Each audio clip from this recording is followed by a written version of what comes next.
एक natural death है। वो अचानक दिल के दौरे से मरी है।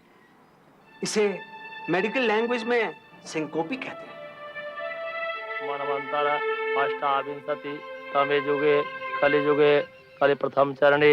इस नई दुल्हन की रहस्य भरी यकायक मौत ने शहर में सनसनी फैला दी। सारे न्यूज़पेपर्स की हेडलाइंस में इसका जिक्र किया गया। कोई भी इस बात को हजम नहीं कर पा रहा था और सब कुछ इतना जल्दी हुआ था कि लाल साहब को कुछ भी करने का वक्त ही नहीं मिल पाया।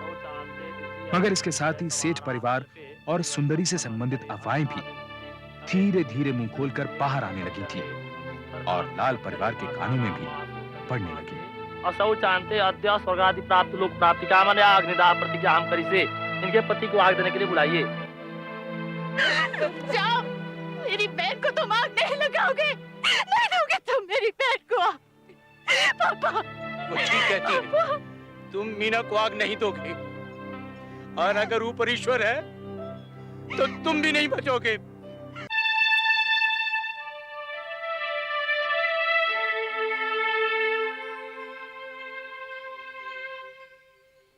मैं सच कह रहा हूँ सुंदरी, कुछ नहीं बदला है। और बदलने को बाकी क्या नहीं? मैं अब भी तेरा हूँ सुंदरी, तू अब भी मेरी है। हाथ छोड़ मेरा। मैं अपने दिल की कसम खाकर बोलता हूँ सुंदरी, मैं तेरे बिना नहीं रह सकता।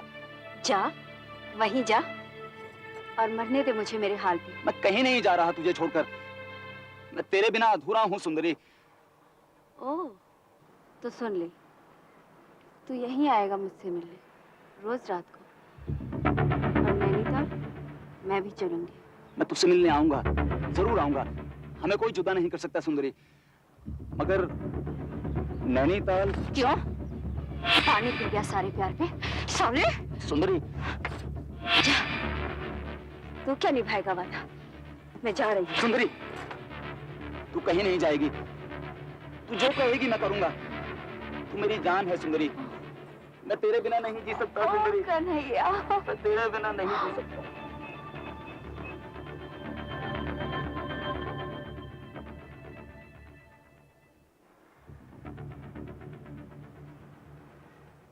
सुंदरी कन्हैया के मकान में किराएदार थी, वो और उसकी माँ। मकान की छत सुंदरी और कन्हैया का रोजाना का मिलन स्थल थी, मगर वो रात और रातों से थोड़ी अलग थी। तो आज भी नहीं माना? अब जाने दो ना जी, कल बात कर लेना। अरे कल कल करते करते बात यहाँ तक आन पहुंची है। ये बोलो ना, सारे मोहल्ले को जगाना है क्या? क्यों बाप बेटा थू थू करवाने पर तो ले, कल बात कर लेना। अरे कन्हैया तुम जाओ ना अपने कमरे में।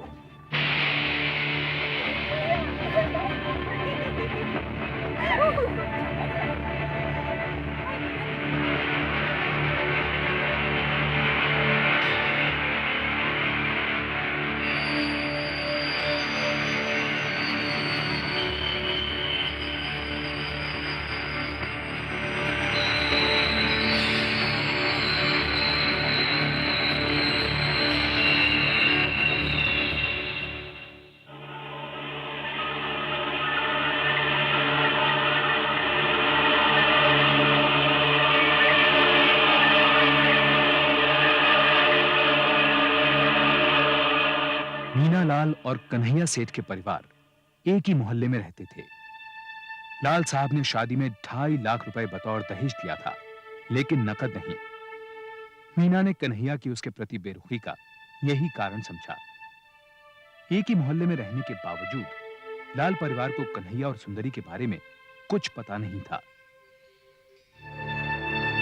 अगली रात जब वो फिर छत की ओर जा रहा था। कहाँ जा रहा है?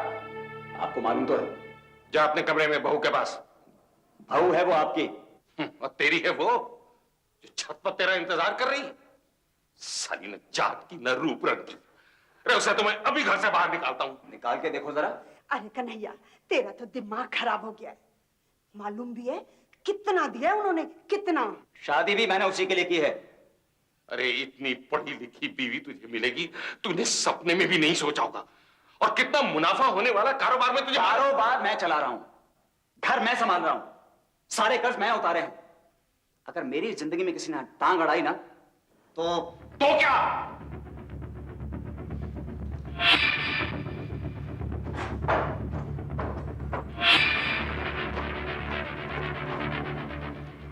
आ गया?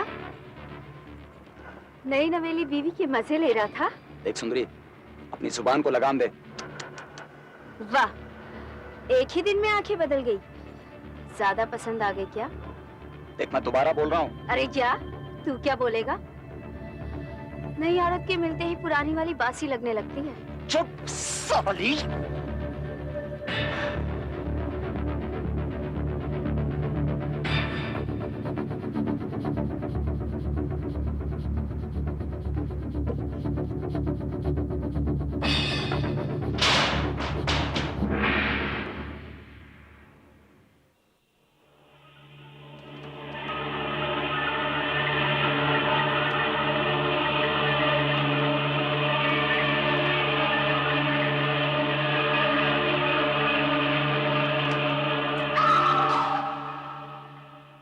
मीना 2 दिन बाद ससुराल से आई। उसके चेहरे पर मुस्कान तो वही थी, लेकिन कहीं कुछ बदल गया था। वो मां से बातें करते करते चुप हो जाती थी। छोटी बहन के साथ खिलखिलाते हुए अचानक कहीं खो जाती और कोशिश करती कि वो अपने पिता के सामने कम से कम पड़े, जिनकी वो सबसे ज्यादा लाडली थी। मीना, मीना, क्या हुआ बेटे? सच सच बता, क्या बात है बेटे?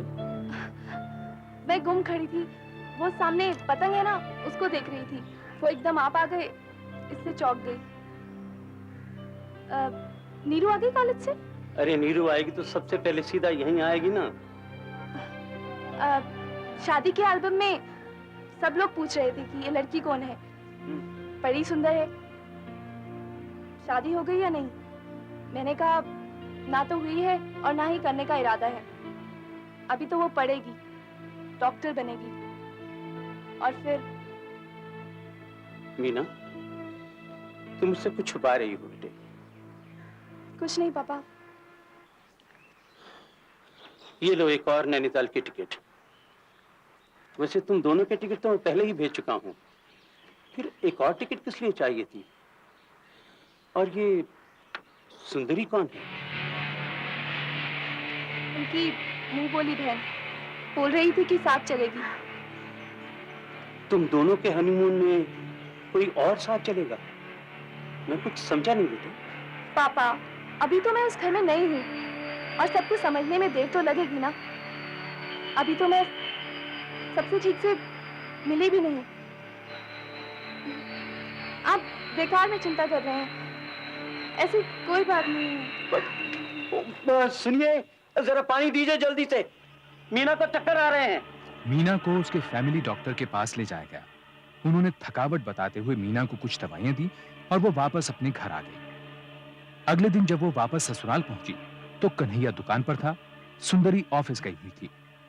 मीना ने खामोशी से वो एयर टिकट अपने ससुर को दे दिया।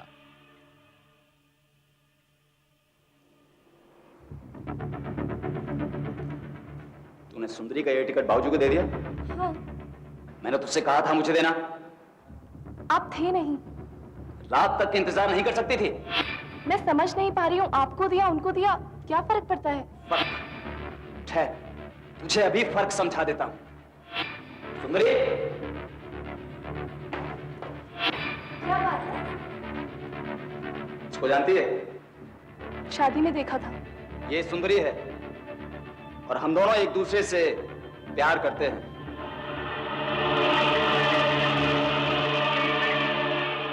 ये सुंदरी है और हम दोनों एक दूसरे से प्यार करते हैं और इसीलिए ये भी हमारे साथ जा रही है, इससे पहले कि तुझे कोई और बताए। बाबूजी को ये बात मालूम है? मालूम है, सबको मालूम है। इस घर में वही होता है जो मैं चाहता हूं, समझी? तो आपने मुझसे शादी क्यों की? तो की और कान खोल के सुन ले, ये बात घर के बाहर नहीं जानी चाहिए, समझी? मैं अपने पापा के घर जाना चाहती हूँ। पापा की धौंस दिखाती है? कहीं नहीं जाएगी तू, कहीं नहीं जाएगी। अरे देख, कन्हैया भैया की आवाज है, चल चल कर देखते हैं। अरे यार, माँ जाग जाएगी। बस बेटा, इतना ही दम है तेरे में। चल चल देखते हैं, आजा। कहीं नहीं जाएगी।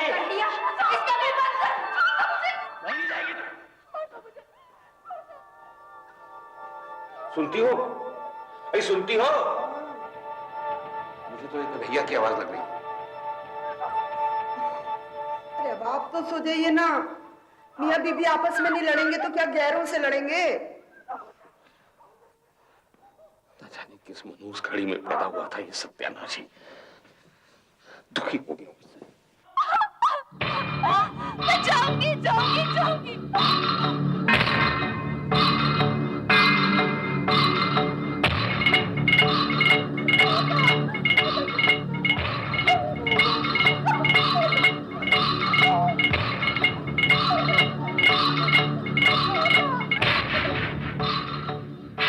अनिल, ज्यादा मजा आता है दूसरों के घरों में झांकने में, हाँ? चलो वापस आओ। क्या हो रहा था वहाँ? कुछ नहीं।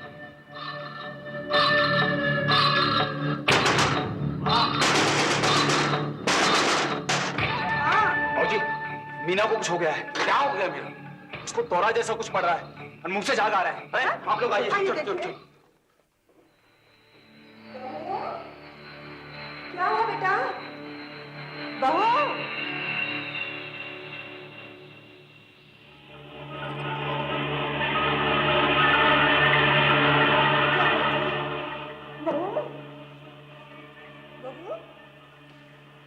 क्या हुआ? अरे मैं कह रहा था संभल जा संभल जा संभल जा। बुढ़ापे में मुंह काला करना था तो कर दिया। देख अरे क्या कर रहे हो जी? पहले डॉक्टर को तो बुलाओ। डॉक्टर ने कुछ नहीं करना है। देख तूने क्या कर डाला। देख मैंने क्या किया है? मैं तो करीब 12 बजे छत पर चला गया था सोने के लिए। करीब 5 बजे आंख खुली तो मच्छर काट रहे थे। मैं नीचे आया, मीना ऐसे ही सजी हुई थी, उसको दौरे पड़ रहे थे। मैं घबराकर आप लोगों को बुलाने चला आया। सेठ ने दुनिया देखी हुई थी। बात बिगड़ने के डर से उन्होंने सबसे पहले अपने वकील को बुलवाया। उसके बाद लाल साहब के घर खबर दी गई।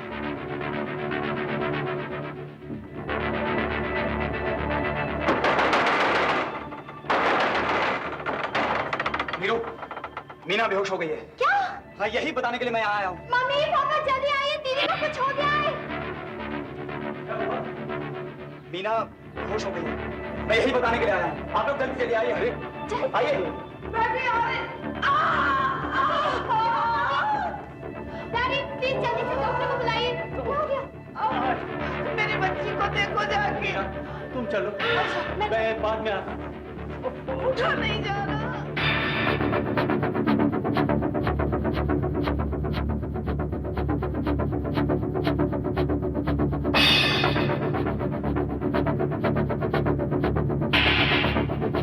दीदी क्या हुआ?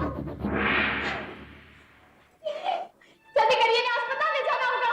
अरे अस्पताल का है? हमें तो लगा इससे कोई दौरा वोरा पड़ा है और क्या है।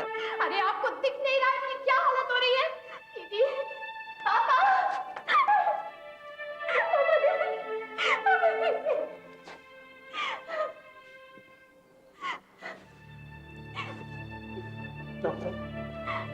क्या हुआ है मीना को? देखिए, मैं डॉक्टर नहीं हूँ, एक वकील हूँ और यहाँ एक दोस्त की हैसियत से आया हूँ। सेठ साहब, आपने अभी तक डॉक्टर तक नहीं बुलाया? मीना मर चुकी थी। लाल साहब इस बात से सख्त हैरान थे कि अभी तक मीना को अस्पताल ले जाने का इंतजाम क्यों नहीं किया गया, या डॉक्टर से पहले सेठ ने अपने वकील को क्यों बुलवाया। उन्होंने तुरंत अपने फैमिली डॉक्टर वाधवा को बुलवाया, जिन्होंने एक दिन पहले ही मीना का चेकअप किया था।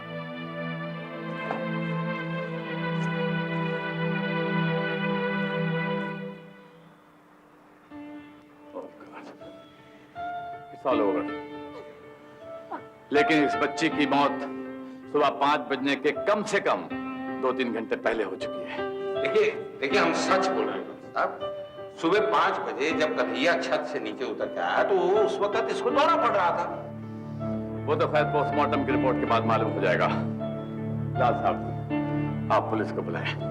पुलिस? देखिए डॉक्टर, देखिए ये हमारी घर की इज्जत का सवाल है। पुलिस की क्या जरूरत है? सारी टीवी के साथ कुछ गड़बड़ हुई है ना, तो देख लेना आप सबको। पापा जाइए, पुलिस को बुलाइए।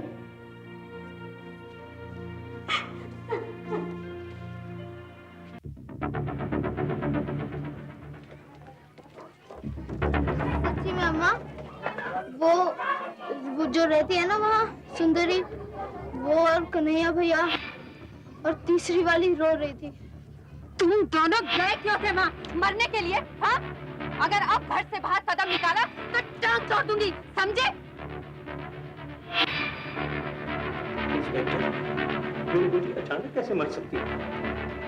वो बीमार नहीं थी और कल तक तो बिल्कुल ठीक ठाक थी। आप कहना क्या चाह रहे हैं मिस्टर लाल? मैं कुछ कहना नहीं चाहता, लेकिन मुझे लगता है इस मामले में कुछ गड़बड़ जरूर है। देखिए लाल साहब, मेरा एक्सपीरियंस ये कहता है गड़बड़ की सिर्फ 3 वजह हो सकती हैं: जर, चोरू या जमीन। यहाँ पर ऐसी कोई बात है क्या? ऐसी कोई बात नहीं है, लेकिन मैंने मीना के गले पे खरोचों के निशान देखे। अरे सेठ साहब,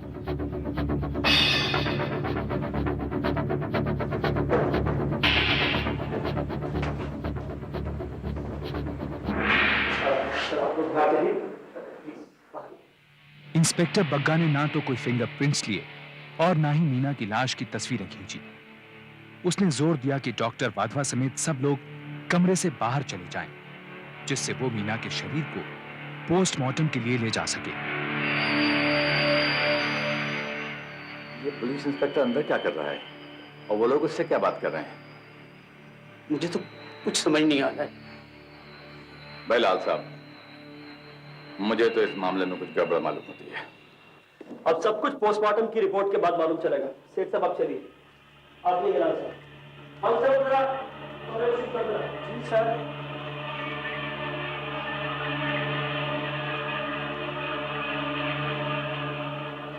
पोस्टमार्टम डॉक्टर रावत ने इस बात पर जोर दिया कि पोस्टमार्टम के पहले वो मीना की मौत वाली जगह देखना चाहेंगे, और वो भी अकेले इंस्पेक्टर के साथ। डॉक्टर वाधवा, डॉक्टर लाल और नीरू ये सुनकर हैरान हो गए, क्योंकि एक डॉक्टर का मौका वारदात को देखने पर जोर देना बहुत ही अजीब बात थी, और इसे पोस्टमार्टम के और आगे खिसकने का अंदेशा था, जबकि मीना के मौत के सिम्टम्स अभी ताजा थे।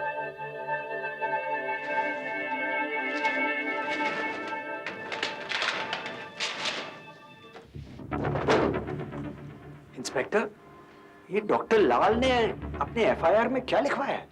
यही कि उनकी बेटी बिल्कुल ठीक थी, सेहतमंद थी, बीमार नहीं थी, और उसकी मौत यूं नहीं हो सकती थी, मौत नेचुरल नहीं। ये डॉक्टर लाल बार बार क्यों कह रहे हैं कि उनकी बेटी सेहतमंद थी? मुझे तो लगता है वो कुछ छुपा रहे हैं। शायद मीना की कोई बीमारी हो।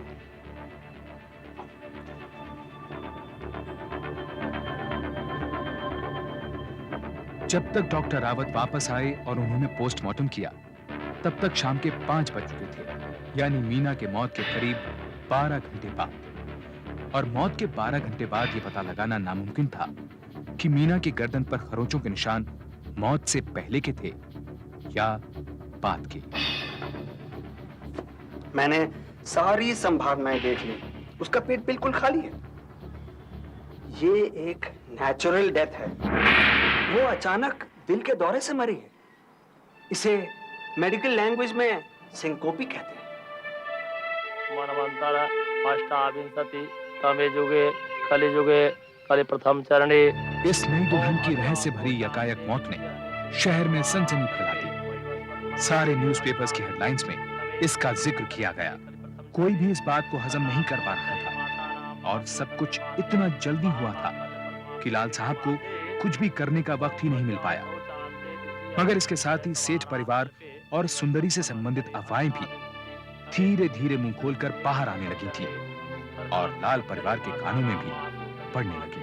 असौ चाहते अद्य स्वर्गादि प्राप्त लोक प्राप्ति कामना अग्निदाह प्रतिज्ञा हम करी से इनके पति को आग देने के लिए बुलाइए। जाओ, मेरी बहन को तुम आग नहीं लगाओगे, नहीं दोगे तुम मेरी बहन को आग। पापा, वो ठीक कहती है, तुम मीना को आग नहीं दोगे, और अगर ऊपर ईश्वर है तो तुम भी नहीं बचोगे।